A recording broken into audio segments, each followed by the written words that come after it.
আপনি আল্লাহর কাছে পছন্দনীয় হতে হলে আগে আপনার স্ত্রীর কাছে পছন্দনীয় হতে হবে। আপনার স্ত্রী যদি আপনার A+ দেয়, আপনি আল্লাহর কাছেও, কথা বুঝে নাই বোধহয়।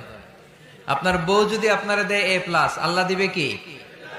আপনার স্ত্রী যদি আপনারা দেয় A-, আল্লাহ দিবে কি? আপনার স্ত্রী যদি আপনার F দেয়, F